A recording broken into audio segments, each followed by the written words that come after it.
Now, this is an Action News Jax First Alert weather update. I'm Action News Jax meteorologist Corey Sima. A tornado warning is in effect for Baker County. This is west and south of McClenny. This just in from the National Weather Service here in Jacksonville. Things are relatively quiet over in Jacksonville in the I-95 corridor, but these bands are spiraling up from central Florida into northeast Florida, associated with Debby or out ahead of Tropical Storm Debby. So this is the area of concern right now. The tornado warning itself is just west and south of McClenny. So those of you on the east side of McClenny, you're okay. If you live between McClenny and Sanderson or down south of McClenny along State Road 121, you're in this tornado warning. You need to seek shelter right now and get yourself to a place of safety. These showers are moving very, very quickly, and sometimes, especially in a tropical setup like this as we are tracking Debby, these tornadoes or little brief spin-up tornadoes can occur at a moment's notice. I'm switching to velocity here. We're looking at the wind on First Alert Doppler HD. And this, if we have a tornado, this is where it would be right here. The green and the red are right next to each other.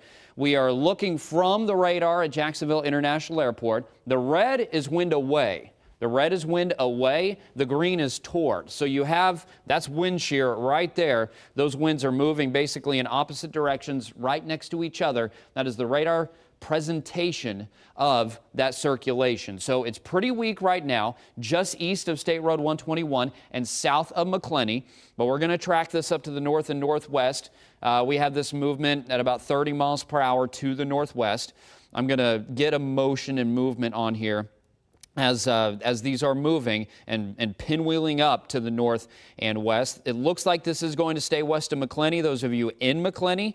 But if you live between McClenny and Sanderson, I-10, Highway 90, this potentially tornadic, it's not even a storm. There isn't even any lightning with it.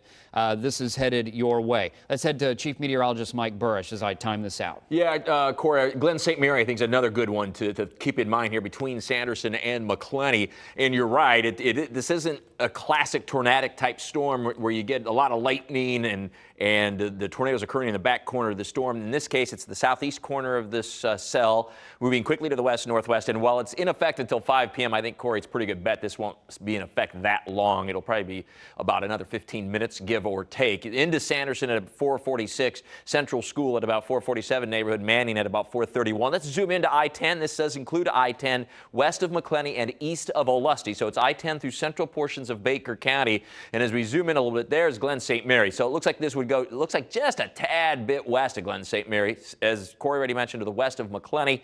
This tornado warning does include Sanderson, County Road 229, Highway 90, which in Jacksonville is Beach Boulevard, of course, and parallels I-10 until you get into western Baker County, where it then crosses Interstate 10 and sinks to the south of I-10. Corey, the movement is, you've got it going northwest at about 40. Is that what you did, or was it a little? 30. 30, okay.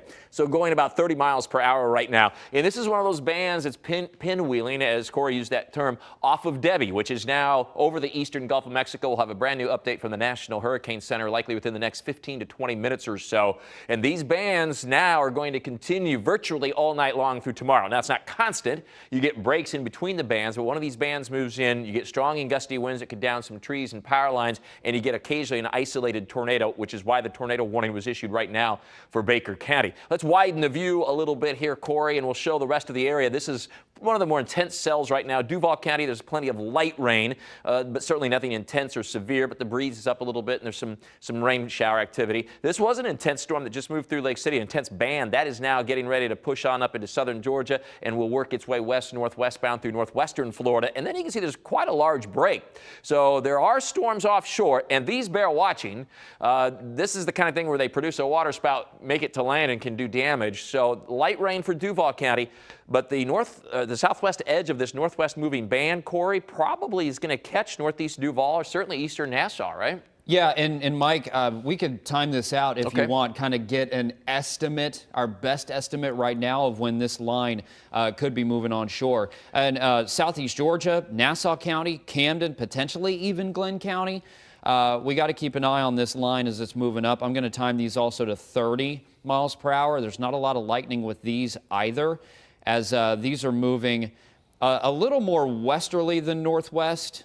Mike, chime in if yeah, I think you're right. that's... Yeah, it looks like, and that would make sense because with Debbie so far to the west, this band will actually kind of get tugged back like this. So I think you're about right on there. Atlantic Beach a bit after 5 p.m. Downtown Jacksonville potentially at 5:32. Fernandina Beach at 5:35. St. Mary's 6:05, just into southern Camden County in Georgia, and then Hilliard and Nassau County at about 6:27. In any of these bands will be capable of producing waterspouts and tornadoes. And I told you how there'd be multiple bands, but in between there's a break. Well, you can see the band that's moving along I-10 now that's triggered the tornado warning for Baker County, just to the west of McClenny. Then there's the break, but there's heavy activity offshore we'll keep an eye on. And then there's another band now that is evolving and strengthening from north of Tampa right on down into the Orlando area. And this band will have the potential to produce some severe weather as it moves up into our area later this evening. But this is the main concern right now, is this a cell that has triggered a tornado warning over southern portions of Baker County. Corey is zooming in right now. This is not too far from crossing I-10 here and then into and very near, at least, Sanderson. In a tropical situation like this, the tornadoes move quickly. They're not easy to see. There is no hail like you typically get with a big afternoon storm that might be producing tornadoes. And remember, during a tornado, you want to be in the safest place to be is the bottom floor of wherever you are. Be prepared to get in your safe place immediately. Stay away from windows, protecting your head and face. That could be with a pillow, for example, blankets, whatever might be available. Do not stay in a mobile home. Get out of mobile homes. Do not get into automobiles. Those are tossed around like toys during the tornado. And of course, stay up to date with us at CBS 47 and Fox 30 Action News Jax. Our free First Alert weather app will update you immediately as well. And during tornado warnings like we are right now, and any coverage that continues, including the newscast, but also live coverage of Debbie, we will be streaming that for you as well, and we are right now. There's the cell moving up through Baker County. Let's time this now, Corey, moving northwest at a good 30 miles per hour. Again, the tornado warning is in effect until 5 p.m., but this will be out of that red area here before 5 p.m., so it's quite possible and probable that this will be discontinued earlier than 5 p.m., and then we'll go back to regular programming. Into Mantown Church neighborhood at 436 Sanderson, this possible tornado, definite circulation at about 4:41. So in about 9 minutes, it's crossing I-10. It's in the Sanderson area. Stays just to the west of Glen St. Mary. Central School neighborhood at 4:42. Manspur at 4:45. New Dinkins Church neighborhood at about 4:51. And Corey going in even a little bit tighter now. There's the circulation. It's just crossed Highway 121. It's pretty weak. See, it's moving west-northwest. It's weak. As Corey's mentioning, it's also troublesome in a tropical situation. As Corey, you know, we've tracked many tornadoes in tropical situations. You don't get quite that classic signature a lot of times. And in this case, from when the tornado warning was issued right there where Corey is at, which was at what time? Is that about 30 minutes? About 10 minutes ago, rather? Yeah. So about 10 minutes ago, watch as Corey puts this into motion now. It crosses Highway 121. It actually increases a tad bit, but then it broadens out. And yeah, that's pretty significantly weaker now, Corey. Yeah, Mike, so we don't have the time on the screen here. This snapshot right here is 4:21. Okay. So this was 12 minutes ago.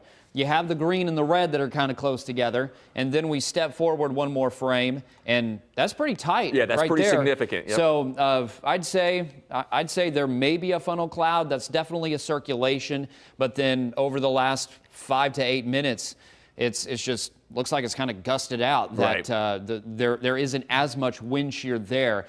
Sometimes, and Mike has mentioned tropical setups, sometimes you don't even need a lot of the green. So sometimes you can just get the red that's really bright, and then there's some gray there. We have the gray there now. This doesn't look like it is an impending tornado. It doesn't mean there couldn't be one. The tornado warning's still in effect. But this circulation certainly looks weaker than it did even, say, 5 minutes ago. It's over 121 right now, or it is probably by this point, Mike, to the north and west of State Road 121. I'll zoom in on that road right there to the southeast of Sanderson. Getting close to I-10, Corey, in here in just a few minutes. State Road 130, right, County Road 229, and then we're talking about I-10, US 90, Sanderson, to the west of Glen St. Mary and west of McClenny. Mike. And remember, tornado watch remains in effect for the entire area of northeast Florida. That means conditions are favorable for tornadoes. That's in effect till 8 o'clock. Almost a sure bet, I think, to be extended, and not only extended in time, but probably extended into southeastern Georgia as well. But that red shading, that's where a watch is in effect, means conditions are favorable for severe thunderstorms and possible tornadoes on the outer bands of Debby, which is now over the northeastern portions, eastern and northeastern portions of the Gulf of Mexico. Has jogged a little bit to the east, the center of Debby, so we're kind of anxiously awaiting the next update from the Hurricane Center. But you can see this thing has continued to organize all day long. There's no doubt it's strengthening. The pressure's been dropping. And you certainly can see a central feature here, an attempt at an eye wall on and off through this afternoon as well. Hurricane Hunter aircraft's been in there this afternoon, and we can see it now with radar imagery. It's going to go north-northeast. It's going to make a landfall there on the Big Bend here of Florida. Just checking our updates here, see if we get a cancellation of that tornado warning. No cancellation at this point. We do want to mention you can download for free our First Alert Weather app. You'll get these updates immediately, and we're streaming when we go into tornado warning mode, or if we're going to do constant coverage on Debby at all over the next few days. So tornado warning for Baker County. The center of Debby is still way off to the west-southwest, and there will continue to be these bands of heavy rain and storms that not only move up the peninsula, but also come in off the Atlantic, and that's getting closer now to Duval County already, Corey. And that was a good call on more of a west-northwest motion offshore. And St. Johns County, Mike. So the National Weather Service has issued a marine warning for St. Johns County. Okay. We don't talk a lot about marine warnings here in the First Alert Weather Center, but what you need to know, those of you watching, we talked about the storms directly east of Duval and Nassau counties. There are also, well, storms. There isn't any lightning with this stuff east of Daytona Beach, but this is pushing up toward Flagler in St. Johns County. And this stuff will also bring the potential for water spouts or quick spin-up tornadoes. So Crescent Beach up to St. Augustine, Ponte Vedra, even toward I-95. Those of you in St. Johns County, there's really nothing going on right now. Even in Jacksonville, we just have some light to occasionally moderate rain, but there is stuff out here that we are watching. We're keeping an eye on it carefully. We have the one tornado warning now for Baker County, west of McClenny, but we got to watch this stuff carefully out over the Atlantic. Mike, some of it looks like it is weakening, especially this stuff east of Duval. Right. It doesn't mean we can't have a water spout or a tornado at any time. The tornado warning has been canceled now for Baker County. Which is what we expected. These are going to come in quickly. They will go out quickly, and they don't typically last real long. The tropical tornadoes, and therefore this tornado warning, which was in effect for Baker County, has been discontinued. Now we're going to have the brand new update. If we can come over here to the weather wall. We're going to have the brand new update coming in from the National Hurricane Center anytime now. And so we will track these bands as they continue to move to the north and northwest. But there are no longer any warnings in effect. As Corey was mentioning, we'll carefully watch these bands coming in off the Atlantic for a quick water spout or tornado that may try to form. And then the other heavy bands moving northward from the I-4 corridor. Corey, we'll have the update out from the National Hurricane Center within a few minutes. But CBS 47 and Fox 30 Action News Jax will then begin at 6:30 in its entirety. And we'll have live updates at that point, Corey. Yeah, you can also download the First Alert Weather app, Mike. So you can head to the App Store, search Action News Jax. We also have a QR code here that you can scan. If you got your smartphone out right now, swipe over to the camera. You can scan the QR code right there. Any tornado warning that pops, severe thunderstorm warning, flash flood warning, you'll be the first to know. This is really useful information over about the next 24 to potentially even 48 hours. It's a First Alert Weather Day today, and it's going to be a First Alert Weather Day tomorrow and Tuesday. These are days you need to make sure that you are paying attention to the weather. As we track Debby, it's going to slow down over land, and that potentially means significant flooding, especially inland. So we will have updates on this storm here within the hour, a brand new track from Debby, and then join us at 6:30 on CBS 47 and Fox 30 Action News Jax. This has been an Action News Jax First Alert Weather Update.